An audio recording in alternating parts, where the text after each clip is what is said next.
안녕하세요. 우리 아이를 위한 클릭 우아클의 김규현입니다.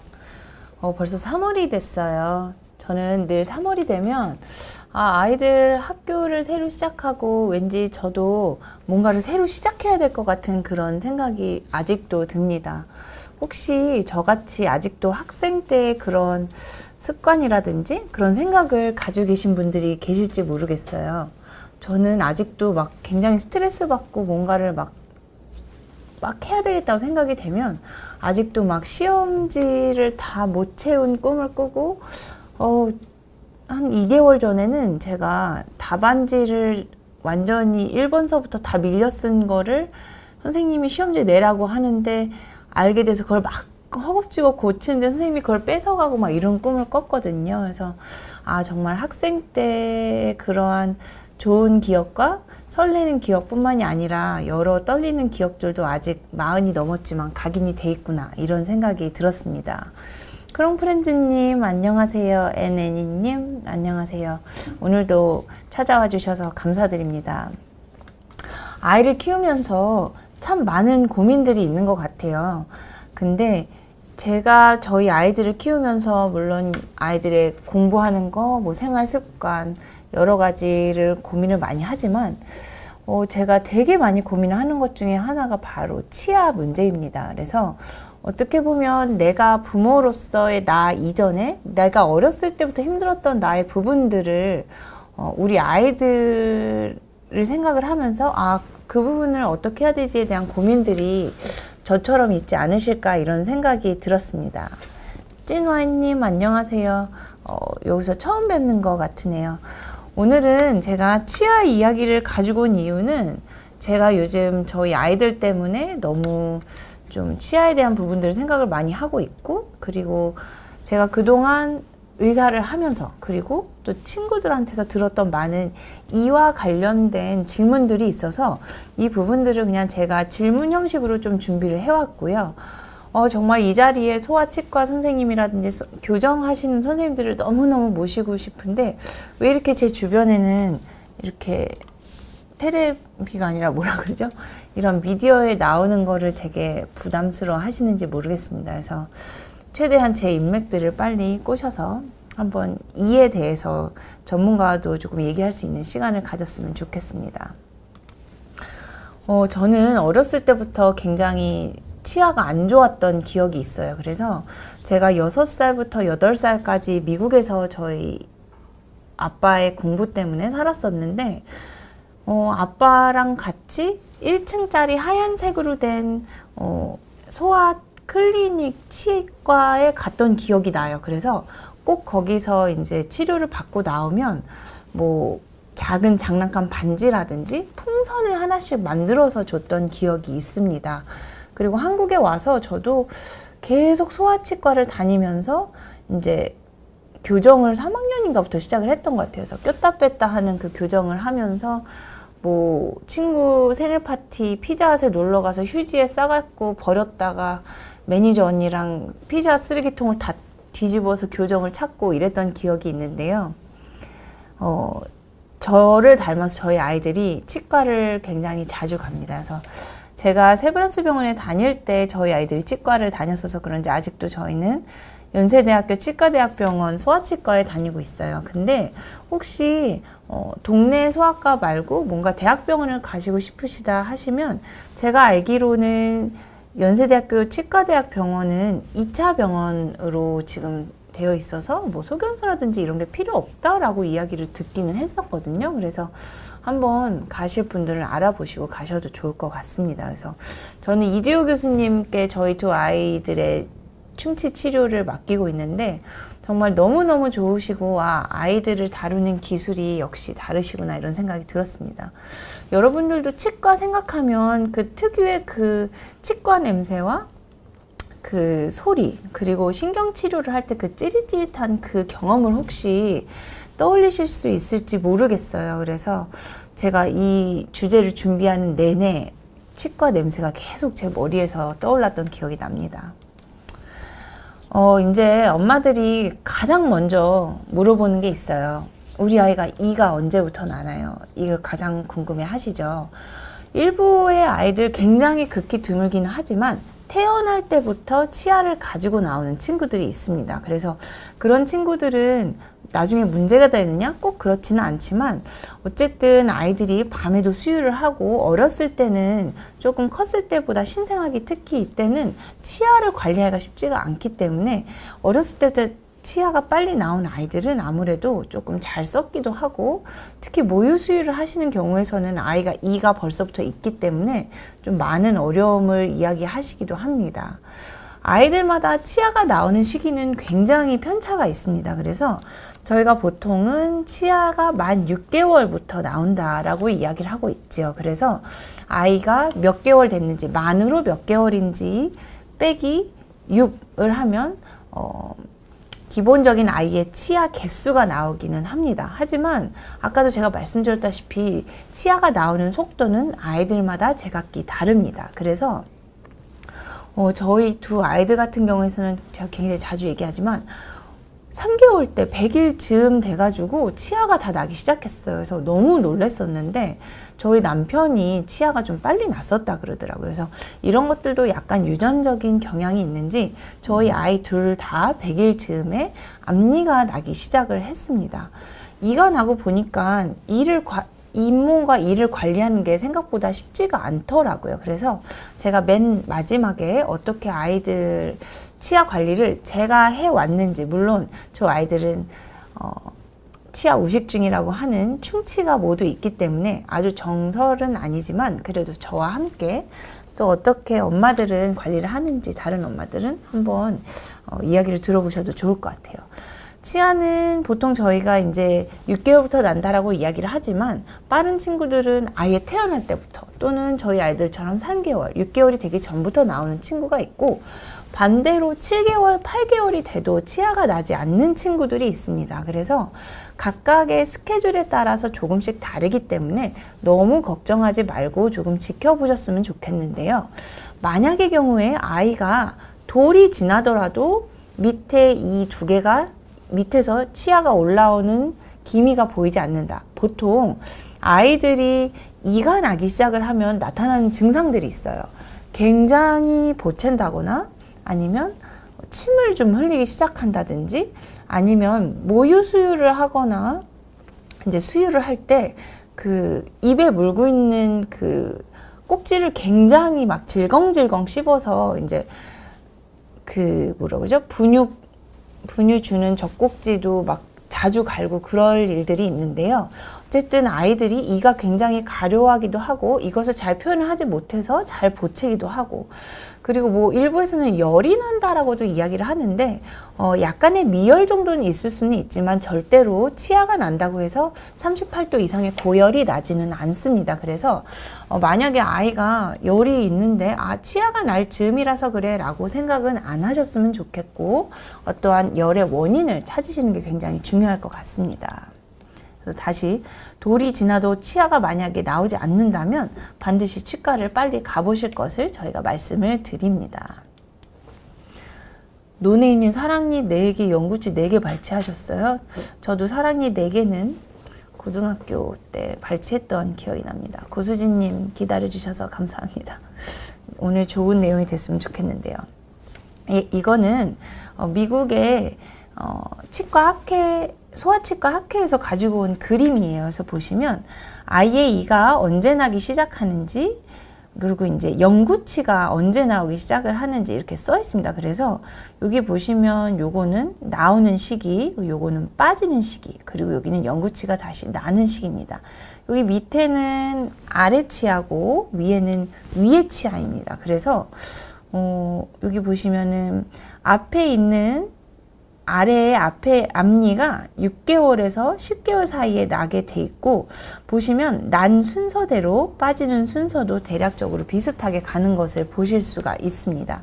아이들이 결국에 앞니를 가장 먼저 나게 되고 가장 먼저 뽑게 되는데 이가 뽑힌다는 말은 뒤에서 제가 잠깐 말씀을 드리겠지만 아이들이 영구치가 나오면서 이게 전니에 부분들이 이렇게 흡수하면서 내려오거든요. 그렇기 때문에 결국에는 전이의 뿌리가 약해지면서 빠지게 되고 그 자리로 영구치가 나오게 되는 거죠. 그래서 보시면 여기 보면은 아래 앞니 같은 경우는 6개월에서 10개월 사이에 나는데 6, 7세에 빠지게 되고, 이 말인 즉슨 영구치가 요때쯤 6, 7세쯤 나오기 때문에 이렇게 이가 빠지고 나오게 된다라고 기억을 해주시면 될 것 같고요. 그래서 조금씩의 편차는 있지만 그래도 적어도 돌 전에는 앞니가 나오기 시작해야 된다는 것 기억을 해주셨으면 좋겠습니다. 이를 뺄 때는 저 같은 경우에서는 집에서 대부분 뺐어요. 근데 집에서 뺀 이유는 치과를 갈 시간이 없어서 그랬던 부분들도 있고요. 그 다음에 저희 큰아이 같은 경우에서는 이가 빠졌는데 잘 나오지가 않고, 그래서 이제 병원에 왜 갔는지 모르는데 이가 썩어서 갔는지 어쨌든 검진 때문에 가서 엑스레이를 찍었는데 위에 이가 앞니가 영구치가 내려오는데 3개가 내려오더라고요. 앞니는 2개인데 3개가 내려온다는 것은 1개가 더 있다는 뜻이죠. 이거를 과잉치아라고 부르더라고요. 그래서 이렇게 저희 아이 같은 경우에서는 과잉치아가 나오면서 내려오는 속도가 조금 느려가지고 나중에는 앞니 중에 하나를 그냥 병원에서 빼고 나오도록 했었는데, 이렇게 나오게 하면서 저희가 이렇게 좀 째줬었어요. 그래서 저희 아이는 치과에 대해서 조금 무서운 기억이 그것 때문에 있는 것 같기는 해요. 그래서 혹시 앞니가 나는 시기가 앞니가 빠져야 되는데 잘 안 빠지고 있다거나 뭔가 조금 그러한 일들이 있으신 분들은 엑스레이를 찍어서 저희 아이들처럼 과잉 치아가 있는지를 함께 확인을 해보시는 것도 굉장히 좋을 것 같습니다. 그래야지 아이의 치열도 고르게 잘 날 수가 있고, 이 치열의 문제는 결국에는 이 부정교합이 생기느냐 안 생기느냐, 그리고 여러 가지 발음 문제라든지 이런 부분들이 같이 연관이 되어 있기 때문에 치아가 제 시기에 잘 나고 예쁘게 나는 게 물론 미용상의 원인도 있지만 부정교합 또는 이제 음식을 씹고 할 때 여러 가지 문제들 때문에 반드시 관리가 필요하다는 것을 조금 기억을 해주셨으면 좋겠습니다. 이가 빨리 빠지면 사춘기도 빨리 오나요? 제가 이런 얘기를 굉장히 많이 들었었거든요. 근데 정답은 맞습니다입니다. 물론 이가 빨리 빠진다고 무조건 사춘기가 빨리 온다, 1대1의 비율은 아니지만 이가 빨리 빠지는 아이들은 사춘기도 조금 빨리 오는 경향이 있다라고 알아두시면 좋을 것 같아요. 둘의 연관성이 있다라는 건데요. 어떻게 보면은 치아는 칼슘, 즉 뼈와 같은 맥락의 조직이라고 생각을 하시면 되시고, 뼈의 성숙도라든지 치아의 여러 가지 나오는 속도나 성숙도는 같은 경향성을 갖는다라고 보시면 됩니다. 그렇기 때문에 이가 빨리 난 아이들은 상대적으로 이도 빨리 빠지는 경우가 더 많이 있고요. 그런 경우에서는 상대적으로 골의 성숙도가 같이 빠를 가능성이 크기 때문에 사춘기도 빨리 올 수 있는 가능성이 있습니다. 그래서 이전에도 성조숙증에 대해서 같이 이야기를 좀 했었는데, 혹시 저희 아이가 키가 조금 빨리 자라는 것 같다, 그래서 보통 1년에 8cm 넘게 큰다, 아이가 너무 성장 속도가 빠르다, 이러한 경우에서는 치아의 속도랑 같이 보시면서 필요한 경우에서는 성조숙증 검사를 같이 해보실 것을 권해드리기는 합니다. 그래서 물론 뭐 사춘기 징조가 나타나는 거, 예를 들면 여아 같은 경우에서는 가슴에 몽우리가 너무 빨리 진다든지, 남자아이들 같은 경우에서는 갑자기 변성기가 온다든지, 사춘기가 될 시기가 아닌데, 그래서 조금 초등학교 1학년 정도에 요즘 보면은 성장 클리닉이나 또는 이제 개원가에서도 성장 클리닉을 하신 선생님들이 많이 계시거든요. 그 김에 뼈 사진도 찍어보고 여러 가지 호르몬 검사라든지 피 검사를 같이 하셔서 한 번쯤은 우리 아이의 성장 그러한 상태를 조금 점검을 해보시는 것도 좋을 것 같아요. 그 이유가 뭐냐면 여자아이들 같은 경우에서는 만 9세가 되기 전까지, 그러니까 만 8년 11개월 30일, 그러니까 만 9세가 딱 되기 전날까지 성조숙증으로 진단이 되면은 피검사를 통해서 진단이 될 경우에서는 급여로 이 성호르몬 분비 억제시키는 주사를 맞을 수가 있기 때문에 저희가 그래도 만 7, 8세, 그러니까 초등학교 입학 즈음 한 번쯤 검사를 해볼 것을 많이 권해드립니다. 그래서 저도 소아과에서 엄마들이 맨날 우리 아이 키가 너무 작아요. 성장 클리닉 가볼까요? 근데 아이들이 너무 어렸을 때는 실은 이러한 검사를 하고 또 그 검사가 의미 있어도 정말로 막 사춘기가 너무 빨리 진행이 되는 경우가 아니라면, 또는 키가 막 너무너무너무 작은 경우가 아니라면 아이들에게 이러한 치료를 시작하기가 어렸을 때는 용이하지가 않기 때문에 초등학교 1학년 즈음이라고 말씀을 드리고는 있습니다. 너무 빨리 너무 삼천포로 빠졌는데, 그래서 저희 아이도 이가 빨리 났고 빨리 빠진 것 같지는 않은데 조금 키가 큰 편이기 때문에 성조숙증 검사를 좀 여러 번 했었습니다. 그래서 사춘기가 빨리 오는지에 대해서 저도 굉장히 주의 깊게 보고 있는데요. 저희 아이들처럼 이가 좀 빨리 났고 이가 좀 빨리 빠지는 것 같은 친구들은 요 사춘기에 대한 엄마가 면밀한 관찰을 좀 해주셨으면 좋겠습니다. 특히 남아보다는 여아에서 90% 정도가 아무 이유 없이 사춘기가 빨리 오는 경우가 있기 때문에 너무 병적인 상태로 걱정을 하지 않으셔도 되시고, 그냥 저같이 키가 빨리 크는 여아를 둔 엄마들의 팁이다라고 좀 생각을 해주시면 좋을 것 같습니다. 치과 검진은 언제부터 하면 좋을까요? 어떻게 보면 이제 소아과는 저희가 1개월, 2개월, 4개월, 6개월, 그리고 뭐 6개월 지나서 독감 주사를 맞으면 돌전에 2번도 가고 돌주사 맞고, 돌주사는 또 엄청 많잖아요. 병원에 여러 번 가면서 소아과에 대한 검진, 뭐 키, 몸무게, 영양 상태, 변비가 있는지 이런 거는 너무 자주 보는데, 아이가 이도 몇 개 없고 썩은지 겉으로 봐서는 좀 구별하기가 쉽지 않고, 아이들이 어떻게 보면 돌전에는 뭐 사탕이라든지 단 거를 먹지를 않는데 언제부터 치과를 가야 되는지, 나는 어렸을 때부터 충치가 많았던 것 같은데 언제부터 아이는 치과 가면 돼요? 라고 많이들 질문을 하세요. 제가 저희 아이도 맨날 갑자기 이름 생각 안 나네. 건강보험공단에서 쪽지가 날라와요. 정서우 어린이, 정선 어린이, 뭐 무슨 검진 하실 때입니다.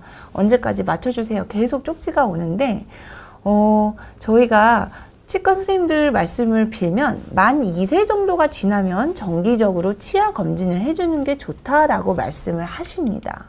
그리고 우리나라는 영유아 검진이라는 굉장히 어떻게 보면 의사들한테는 조금 힘들지만 아이를 가진 엄마들한테 굉장히 좋은 제도가 있어요. 근데 이게 구강검진도 있습니다. 그래서 생후 18개월 즈음 돼서 영유아 구강검진을 한번 할 수가 있고, 그 다음에 42개월쯤, 그리고 54개월, 그래서 요맘때쯤 되면 구강검진을 하라고 아마 건강공단에서 편지가 올 거예요. 그래서 요때 날라오면은 그때쯤 검진을 시작하시면 되실 것 같습니다. 근데 뭐 아이들 같은 경우에서 제가 아까도 신생아 태어나자마자 이가 났던 친구들 있잖아요.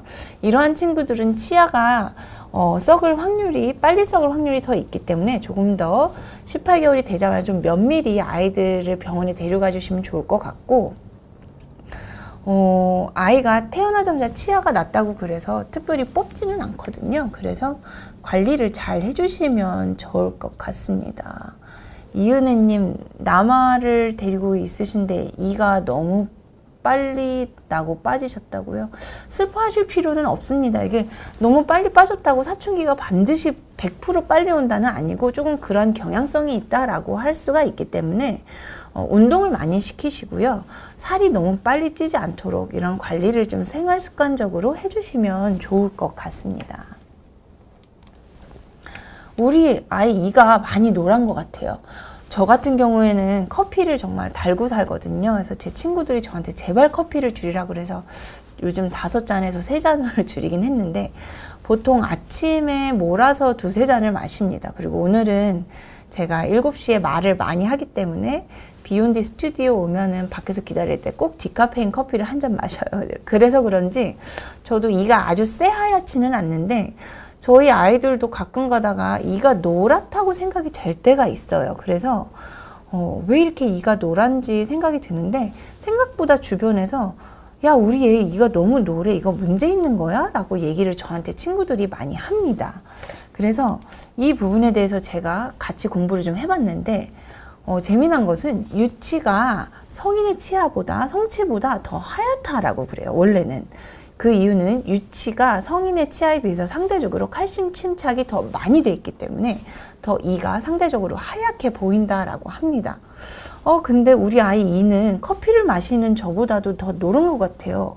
이러한 엄마들이 혹시 있으시다면 다음과 같은 이유들 때문에 아이들의 이가 유난히 더 노랄 수가 있다라고 그럽니다. 그래서 칫솔질을 제대로 하지 않은 경우, 저희 아이들 같은 경우에서도 제가 뭐 하루 이틀 칫솔질을 도와주지 않고 치과를 가면 선생님이 맨날 하시는 게 있어요. 이렇게 갈고리 같은 걸로 아이의 치아 표면을 이렇게 긁은 다음에 노랗게 낀 뭐라 그러죠? 백태라 그러나요? 그거를 저한테 이렇게 보여주시면서 엄마 칫솔질 잘해야 됩니다 라고 얘기를 하시는데 그게 노란색이에요. 그래서 칫솔질을 제대로 하지 않는 친구들은 이가 노랗습니다. 그래서 우리 아이가 이가 노란 것 같다 라고 생각이 드시면 엄마들이 꼭 아이가 치카를 하고 한 번 더 엄마와 양치를 할 수 있도록 도와주셨으면 좋겠습니다.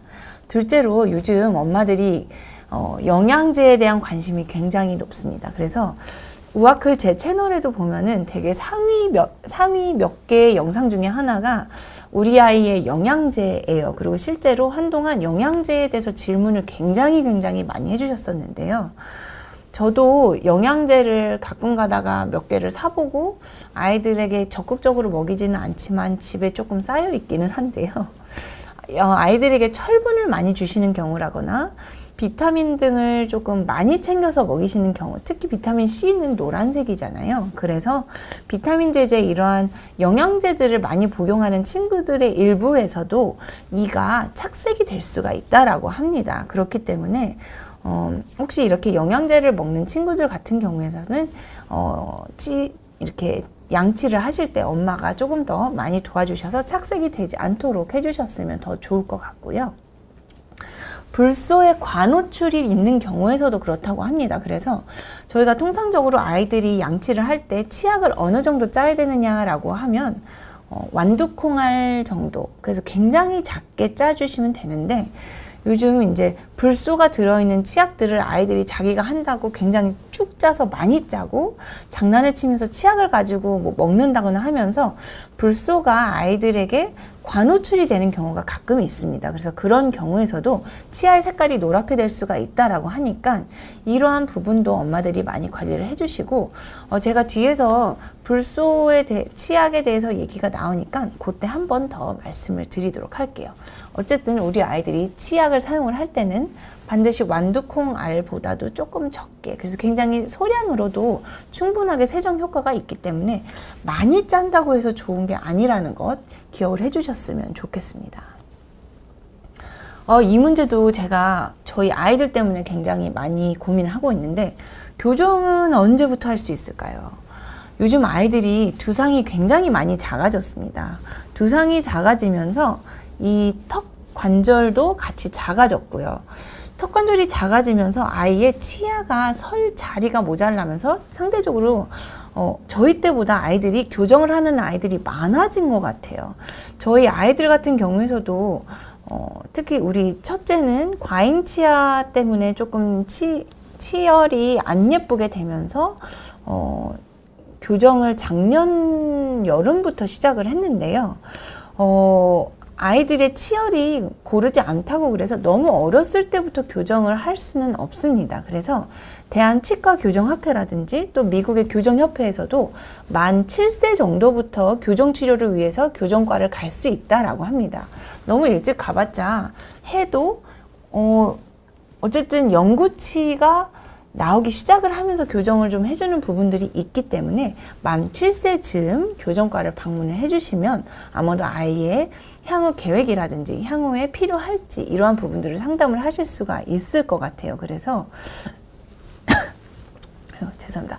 저희 아이들도 이때쯤 되면서 선생님이 소아치과 선생님께서 얘는 교정을 해야 될 것 같아요 라고 얘기를 하시면서 작년이니까 만 7세였죠. 만 7세에 저희 아이도 치과를 교정과를 가서 교정을 하기를 시작했습니다. 교정은 생각보다 아이보다는 엄마의 숙제인 경우가 많아요. 그래서 저도 아침에 일어나서 아이가 학교 갈 때 교정을 챙겼는지, 아이가 학교에 가면서 교정통도 챙겼는지, 왜냐면 교정기를 빼고 급식을 먹어야 되는데 이거를 막 주머니에 넣고 휴지에 넣고 하면 요즘 너무 비위생적이기 때문에 교정통을 챙기고, 저희 아이 같은 경우에서는 이제 약간의 턱 위치라든지 이러한 조절을 위해서 헤드 기어도 같이 쓰고 있거든요. 근데 저희 사촌 동생들이 사촌 동생이 이제 미국에서 치과 부부 의사인데 둘 다 교정과를 하고 있어요. 그래서 그 친구들이 저한테 얘기를 하는 게 뭐냐면, 이 헤드 기어의 기간도 너무 길 경우에서는 저희가 이제 수능도라고 얘기하죠. 아이들도 너무 지쳐서 이 수능도가 좋지 않기 때문에 너무 길게 하는 건 좋지 않다라고 이야기를 하고 있습니다. 그래서 교정 같은 경우에서는 굉장히 가기 편한 곳, 그래서 아무리 뭐 너무 유명한 선생님이라도 너무 멀리 있으면 요즘 아이들, 엄마도 바쁘고 아이들도 바쁘고, 저희 아이들 같은 경우는 교정기를 잃어버리고 부러지고 이 헤드기어 꼽는 거가 빠지고 뭐 하면서 정말 제가 한 2달 동안 치과를 4번 간 적도 있어요. 그래서 이 치과 교정은 가까운 곳이 정말 중요한 것 같거든요. 그래서 주변에 좋은 선생님을 소개받아서 가기가 편한 곳으로 가시는 게 좋을 것 같아요. 그래서 만 7세부터 교정을 할 수 있다. 이러한 부분을 조금 알아두셨으면 좋겠고요. 물론 아메리카노님 말씀처럼 만 5세 유치원생이 교정을 하는 경우는 저 같은 경우에서는 못 봤는데 아마 주변에는 있으신가 보죠. 그래서 너무 빨리 하는 경우는 그렇게 많지는 않습니다. 아니면 부정교합이 너무 심했다라든지 그 친구는 아마 굉장히 치아에 문제가 심했을 거라고 생각이 드는데, 대체적으로 정말로 부정교합이 너무 심해서 씹기가 힘든 경우가 아니라면은 대부분은 만 7세 즈음이라고 알아두시면 좋을 것 같습니다.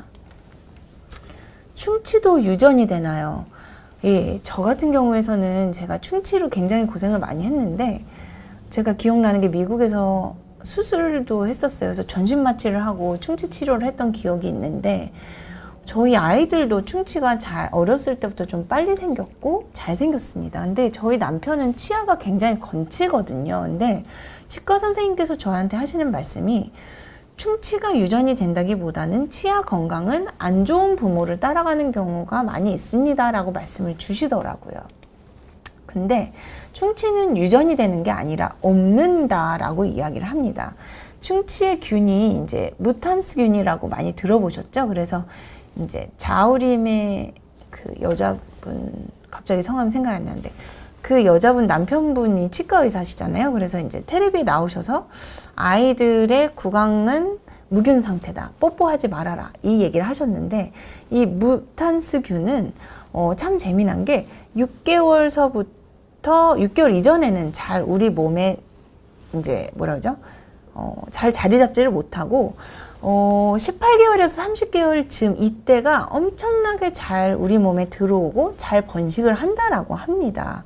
그래서 원래 아이는 무균 상태로 태어나고 충치균이 없는데, 여러 가지 엄마들의 잘못된 애정 행각과 식이 습관 때문에 아이들에게 이 무탄스균이 옮아오면서 충치가 생긴다라고 이야기를 하고 있습니다. 그래서 많이 보셨죠? 이러한 부분들을 조심해라. 예쁘다고 입 주변 뽀뽀하지 않기. 뽀뽀를 하면서 부모의 치아에 있는 무탄스균이 아이에게 들어간다라고 합니다. 음식물을 씹어서 먹여주거나, 요즘 이런 경우는 많지는 않죠. 그리고 입으로 잘라서 먹던 거를 준다거나 하는 경우에서도 부모한테 있는 균이 갈 수가 있고요. 이거는 저도 되게 충격적이었는데, 뜨거운 음식을 후 해서 저희가 이제 입술이 돼서 이렇게 뜨거운지 보잖아요. 이러한 행위도 아이에게 무탄스균을 옮기게 해준다라고 이야기를 하고 있기 때문에 이 부분도 되도록 하지 말라라고. 네, 고수진 씨, 김유나 씨 남편 맞습니다. 네, 전염이 되는 거고요. 아기 물컵 같이 사용하지 않기. 그리고 아이들과 숟가락, 젓가락, 포크 이러한 식기구들을 같이 나누지 말아라 라고 이야기를 하고 있습니다. 그래서 만 3세까지 조금 조심을 해주시면 상대적으로 무탄스균이 덜 옮는다, 이러한 이야기를 저도 많이 들었고, 요즘 문헌들을 찾아보면 이해가 굉장히 많이 나오고 있습니다. 그래서 혹시 신생아를 가지시거나 혹시 같이 보고 계신 할머니, 할아버지가 계시다면 요 부분들 조심해 주셨으면 좋겠습니다. 식후 30분에서 1시간 이내에 양치질을 해주는 게 좋고요. 3분 정도 양치질을 구석구석 해주는 게 좋다라고 저희가 이야기를 합니다. 이거는 근데 너무 잘 아시죠? 333 법칙. 그래서 하루에 3번 식후 30분 이내에 3번 정도 양치질을 3분 정도 양치질을 구석구석 해줘라. 그리고 요즘 영상들을 많이 찾아보시면 제대로 칫솔질을 하는 방법이 있습니다. 이렇게 뭐 시계 방향으로 돌리고 안에서 밖으로 하고. 근데 저도 해보면 그게 쉽지가 않더라고요. 그래서 요즘 별별별 이제 칫솔들이 많이 나오고 뭐 전동 칫솔, 그 다음에 요즘 보니까 이렇게 저희 교정할 때 이 틀 이렇게 하는 것처럼 딱 아이 이에 끼우고 진동을 거기서 줘가지고 칫솔질을 하는 제품들도 나왔는데 얼마나 그게 효과가 있는지는 저도 잘 모르겠습니다. 아이들 각을 해도 되나요? 네, 저희 아이들이 충치가 너무 많이 생겨서 이제 치과 선생님이 칫솔질을 잘하라고 하셔서 제가 정말 다양한 종류의 아이들용 가글을 사서 아이들이 맵다 안 맵다 이렇게 얘기를 하는 것들을 여러 개를 써봤는데요. 가글은 실은 아이의 충치에 큰 도움이 되지는 않는다라고 합니다. 가글액은 잇몸 질환을 일으키는 진지발리스균을 없애는 역할이기 때문에 결국에는 가글액을 사용하는 것은 충치를 없앤다라기보다는 치주 질환들을 예방하는, 잇몸 질환을 예방하는 데에 더 큰 효과가 있기 때문에 아이들의 충치에는 큰 효과가 있지가 않고, 특히 아이들 같은 경우에는 아시다시피 성인에 비해서 잇몸 질환이 굉장히 드물다라고 합니다. 그래서 아이들에게 굳이 가글을 통해서 충치를 없애주겠다라고 생각을 하실 필요는 없으실 것 같고, 유난히 입병이 조금 잘 난다거나 잇몸이 조금 잘 허는 친구들 같은 경우에서는 가글이 도움이 좀 될 수는 있을 것 같습니다.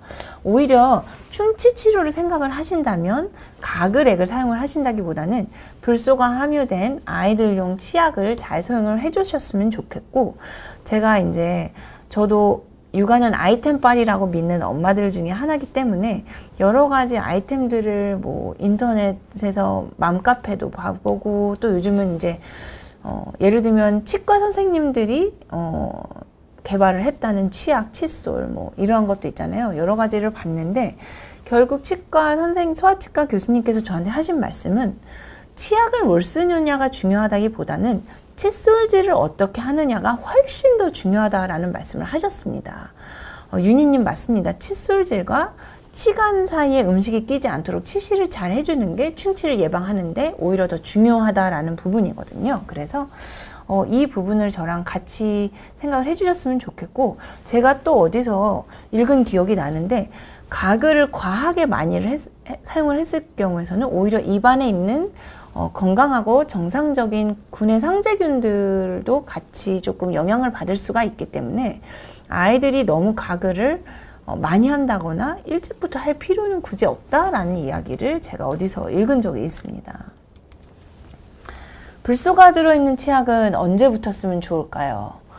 불소는 충치를 예방하는 것으로 알려져 있죠. 그래서 이제 수돗물에도 불소가 일부 함량이 되어 있고, 그다음에 치과에서도 요즘은 불소 치료를 해줍니다. 저희 아이들이 소아치과를 갔다가 나오는 순간 가장 싫어하는 게 뭐냐면 불소를 도포하고 나오는 걸 굉장히 싫어해요. 그래서 이제 치과 교수님께서는 아이들한테 매니큐어를 발라준다라고 표현을 하셨는데, 저희 아이들이 이 불소를 발라줬을 때 그 맛이 굉장히 싫어서 메론 맛이랑 포도 맛이 있다고 그랬나? 아무튼 맛이 두 개가 있다고 그랬는데 자기는 제발 그거 안 하면 안 되냐라고 얘기를 하는데, 교수님께서는 제발 이거 하고 가야 된다라고 말씀을 하셔서 늘 정말 입이 대빨로 나와서 불소 도포를 하고 나오는데, 이렇게 불소가 좋다는데 그러면 불소는 어렸을 때부터 쓰면 좋지 않냐, 태어날 때부터 쓰면 좋지 않냐, 이렇게 말씀을 하실 텐데요.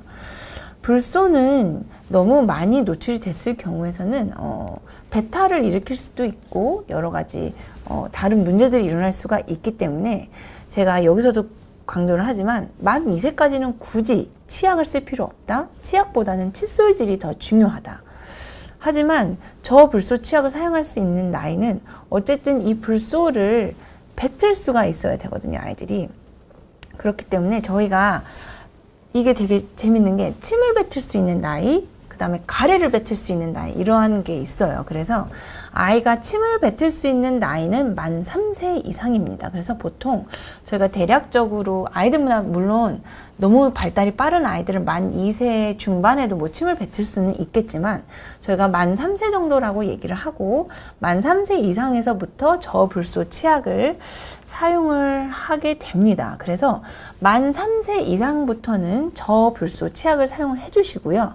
만약에 만 2세 그 전쯤 아이가 아직은 침을 뱉을 수는 없는데 치약을 사용을 하고 싶으시다 하시는 경우에서는 요즘은 무불소 치약들도 있기 때문에 그러한 부분들, 그리고 뭐 그러한 무불소 치약 같은 경우에서는 뭐 삼켜도 문제 없습니다 라고 이야기를 하고 있기 때문에 그러한 치약들을 사용을 할 수가 있을 것 같고요. 만 6세가 넘으면 성인과 같은 수준의 불소 치약을 사용을 하실 수가 있습니다. 그래서 고수진님 말씀처럼 아이 치약은 몇 살까지 쓸 수 있나요? 저희 둘째 같은 경우에서는 지금 만 6세인데요. 저희 아이는 오히려 너무 아이들 치약은 달고 싫다고 안 씁니다. 그래서 이제 불소가 저불소는 아닌 것 같은데 뭐 아이들도 같이 쓸 수 있는 덜 매운 치약이 있어요. 그래서 저희 아이는 둘째는 그걸 쓰거든요. 그래서 아이 치약은 몇 살까지 쓸 수 있다기보다는 만 6세가 지나면 성인과 같은 수준의 불소 치약을 사용을 할 수 있기 때문에 만 6세가 지난 이후부터는 아이의 성향이 될 것 같습니다. 그래서 막 아직도 조금 성인의 그 민트 향이 힘든 친구들은 아이들 거를 써도 될 것 같고 저희 아이처럼 만 6세가 넘어서 아이들께 오히려 싫은 친구들은 너무 맵지 않은 성인 치약을 같이 쓰셔도 될 것 같습니다. 그래서 만 2세까지는 치약을 굳이 쓸 필요 없다. 만 3세가 지나면서 침을 뱉을 수 있으면 저불소 치약을 쓰자. 그리고 만 6세가 넘으면 성인과 같은 것을 사용을 해도 무관하다. 이렇게 알아두시면 될 것 같고 치약과는 상관없지만 가래를 뱉을 수 있는 나이는 저희가 만 8세 정도라고 이야기를 합니다. 그래서 가래 검사를 많이 하죠. 예를 들면 폐렴이 너무 심한 경우라거나 결핵이 의심되는 경우에서는 가래 검사를 해야 될 때는 아이들 같은 경우에서 너무 어린 아이들은 입원을 시키거나 아니면 아침 일찍 이 콧줄을 껴가지고 위세척을 해서 아이들이 밤새 삼킨 가래를 빼는 검사를 하기도 합니다. 그래서 이거는 치약과는 상관없지만 아까 뭐 할 수 있는 나이가 나와서 한번 같이 말씀을 드립니다. 다시 정리를 한 번 더 해드리자면 만 2세에 치약 쓸 필요 없다.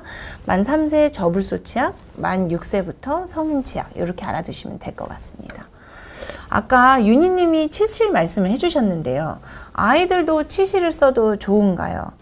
물론 좋죠. 근데 아이들이 생각을 해보면 이가 날 때 우리 아이들 치아를 생각을 해보시면 이 사이가 굉장히 듬성듬성합니다.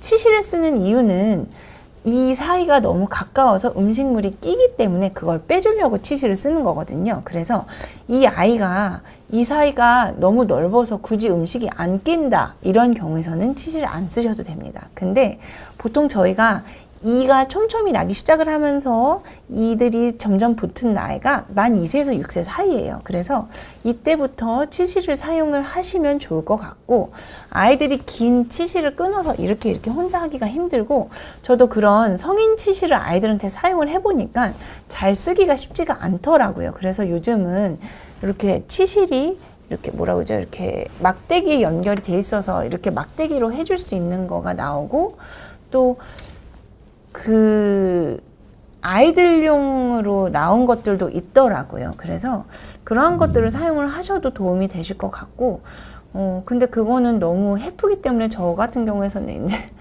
한번 쓰고 물에 잘 헹구고 이렇게 한 두세 번 정도 쓰기는 하거든요. 그래서 아이들도 치실을 쓰셔도 좋습니다. 만 2세부터 6세까지 치아 사이가 좋아지는 때부터 사용을 해주시면 좋을 것 같고요. 그래서 저희도 건강검진 할 때 구강 쪽에서 체크를 하게 돼 있는 게 치실을 얼마나 사용을 하냐라고 물어보잖아요. 그래서 치실을 매일 사용을 해주시는 게 잇몸 건강이라든지 충치 예방에도 굉장히 도움이 된다라고 성인에서도 이야기를 하기 때문에 아이들에서도 같이 치실을 사용을 해주시면 도움이 되실 것 같습니다. 언제부터 치과를 혼자 해도 되나요? 정말 아이들 치과를 도와주는 것도 하나의 굉장히 큰 숙제인데요. 아이들이 내가 하고 싶어 하는 일들이 많아지면서 부모의 도움을 거부를 하게 됩니다. 그래서 저 같은 경우에서도 아이들이 먼저 치과를 하고 엄마가 마지막으로 한번 해줘야지 된다라는 것을 계속적으로 이야기를 해주고 있습니다. 그래서 만 6세 정도까지는, 그러니까 초등학교 입학하기 전까지는 성인이 한 번 더 하는 것을 필요로 하고요. 대신에 자기가 하고 싶어 하고 자기가 스스로 했을 때 성취감도 있기 때문에 또 아이들의 그러한 이 닦는 습관에도 중요하기 때문에 스스로 먼저 하게 해주시고 다시 한번 어떻게 하는지 아이들에게 이야기를 하시면서 한 번 더 체크 겸 해주시는 게 좋을 것 같고, 이제 초등학교 지나고 만 8세경부터는 혼자 할 수 있게 지도를 해주시면 도움이 될 것 같습니다. 그래서 저는 어떻게 했냐. 아이들이 처음에 태어났을 때 이제 임신을 하면은 요즘 엄마들 사이에서 도는 게 있어요. 그래서 엑셀 파일로 정리가 된 물품 구매 목록이 있고 거기에서 실리콘 칫솔이 꼭 있더라고요. 그래서 저도 궁금해서 사봤는데 실은 그게 아이들이 제가 이렇게 하면서 악 물기 때문에 잘 벗겨지고 잘 되지가 않아요. 골무처럼 되어 있는데 골무처럼 돼 있고 골무 끝에 이렇게 실리콘으로 칫솔이 되어 있거든요. 그래서 저 같은 경우에서는 아이들이 이가 없을 때는 가제 수건 있잖아요. 얇은 가제 수건을 미지근한 물을 꾹 짜가지고 손가락에 감은 다음에 잇몸들을 살살살살 문질러 줬고 혀도 한 번씩 우유 찌꺼기가 끼기 때문에 한 번씩 살살 해줬습니다. 그래서 우유를 먹을 때마다 하지는 않았고 하루에 한 두세 번, 그리고 샤워할 때 꼭 한 번 더 해주고 이렇게 했던 기억이 있고요. 그 다음에 저도 이제 아이들이 이 닦는 습관을 들이기 위해서 장난감 칫솔도 사봤고 정말 안 써본 브랜드가 없을 정도입니다. 근데 치과 교수님에게 말씀을 들었다시피 브랜드나 어떠한 게 중요하다기보다는 그건 엄마의 선택 문제고 칫솔질을 제대로 해줄 수 있는 것, 그리고 나이에 맞게 칫솔을 선택을 해야 되는 이유는 그 칫솔의 치모의 그러한 강도의 영향도 있거든요. 그래서 그러한 나이에 맞는 칫솔을 사주고 한 달에 한 번씩은 꼭 바꾸고, 치약 같은 경우에서도 저희 첫째랑 둘째랑 조금 취향이 달랐기 때문에 조금 취향에 맞춰서 너무 비싸지 않은 제품들 위주로 잘 사용을 했던 것 같아요. 그리고 저 같은 경우에서도 치과를 잘 하는 습관을 기르고 인형을 통해서 어떻게 하는지도 가르쳐 주고, 그 다음에 제가 마지막으로 한 번 더 해주는 것, 그리고 어떻게 보면 치과를 조금 놀이의 일환으로 생각할 수 있게 게임을 하면서 같이 하기도 했었고요. 근데 너무 뭐든 비싸야 된다, 뭐 누가 만든 제품을 써야 된다, 이런 거는 그렇게 크게 중요하지 않은 것 같습니다. 치약이 어디 게 중요한 게 아니라 칫솔질을 깨끗이 잘할 수 있는 게 중요하다는 것, 그리고 저도 가글을 많이 써봤지만 결국에는 굳이 잇몸 질환이 맞는 경우가 아니라면 쓸 필요 없다는 것, 이 부분들을 말씀을 해드리고 싶고요. 윤희님 맞습니다. 아이들 치아 교정, 사랑니 발칙, 미국은 또 치과도 비싸죠. 전신마취, 수술 치료 저처럼 둘째도 하셨네요. 그래서 아이들 정말 이러한 치아 관리를 부모가 같이 해줄 수 있는 게 굉장히 중요한 것 같고, 어떠한 제품들이 중요하다기보다는 내가 꾸준히 잘 유지를 해줄 수 있는 제품이 좋을 것 같고, 가글은 굳이 해줄 필요 없다는 것 다시 말씀을 드립니다. 박진배님, 종합 비타민 때문에 치아가 부식되는 경우가 생길 수 있나요? 그렇죠. 아이들 같은 경우에서는 드셔보셔서 아시겠지만 아이들의 종합 비타민에는 설탕 성분이 들어 있습니다. 달고 특히 젤리 같은 경우에서는 구미 제품은 이에 굉장히 잘 달라붙고 이 사이가 넓은 경우에서 그 사이에 낄 수가 있기 때문에 아이들 종합 비타민 제품 때문에도 충치가 생길 수가 있어서 종합 비타민을 먹고도 그러한 관리를 좀 잘 해주셔야 될 것 같아요. 그래서 저 같은 경우에서도 구미로 된 비타민 같은 경우에서는 잘 주지는 않고 준 경우에서는 물로 오글오글 퇴를 좀 많이 해서 이렇게 끼어 있거나 붙어 있는 게 없도록 좀 잘 이야기를 해주고 있었습니다. 그리고 NN이님, 교정을 빨리 시작하면 크면 다시 돌아온다 하던데, 이 부분은 저도 좀 교정 주제를 가지고 나중에 선생님 모시고 얘기를 하면서 확인을 해보면 좋을 것 같은데, 너무 빨리 하고 끝나면은 아이들이 성장이 되면서 뼈가 같이 넓어지고 그런 경우가 있기 때문에 조금 다시 돌아가는 경우도 있죠. 그래서 주변에 보면은 이렇게 유지장치를 하기도 하고 이 안으로 유지장치를 아예 이제 부착을 해서 계속 평생 쓰게 하기도 하더라고요. 그래서 너무 일찍 끝내는 경우에서는 성장이 계속 된다면 다시 되돌아갈 수가 있는 가능성이 있기 때문에 그 시기는 반드시 교정 전문의와 상의를 하시면서 조절을 하셔야 될 것 같습니다. 뭐 이런 얘기도 있잖아요. 아기를 낳고 나면 힘을 주고 어쨌든 관절들이 다 벌어지기 때문에 아기 낳고 나서 다시 이가 틀어졌다. 근데 저도 그런 부분들이 좀 있는 것 같아서 어쨌든 너무 빨리 끝나고 여러 가지 뼈의 발달이 끝나지 않았다든지 또는 출산 여러 가지 상황들로 교정했던 게 조금 완전히 초기로 돌아가진 않겠지만 돌아갈 수는 있을 거라고 생각이 됩니다. 여기까지가 제가 준비한 내용입니다.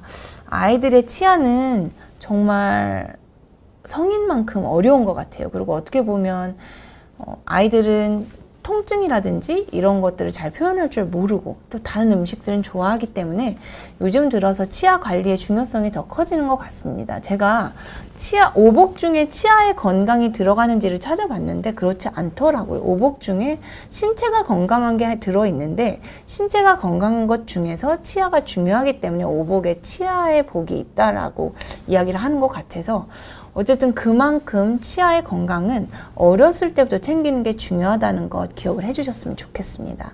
절대로 아이 씹어 먹이지 마시고요. 아이들과 식기를 분리해서 쓰시고 너무 많이 뽀뽀하지 마시고요. 그 다음에 제대로 된 칫솔을 통해서 칫솔질을 잘 해주시는 거 중요하다는 것 같이 상기를 해주셨으면 좋겠습니다. 저는 2주 후에 더 재미있는 주제로 찾아뵙도록 할게요. 이전에 코로나 1000명 넘었다고 거리두기 4단계 하고 막 겁냈던 게 엊그제 같은데 이제는 20만 명 넘는 거는 그렇게 마음에 큰 감흥이 없는 걸 보면서 얼마나 사람의 이러한 경각심이 느슨해질 수 있는지를 제 자신도 좀 반성을 해보게 됩니다. 거의 코로나도 정점에 다다라가고 있는 것 같습니다. 우리 모두 건강하게 이 위험한 시기를 잘 넘길 수 있었으면 좋겠습니다. 2주 후에 건강한 모습으로 찾아뵐게요. 감사합니다.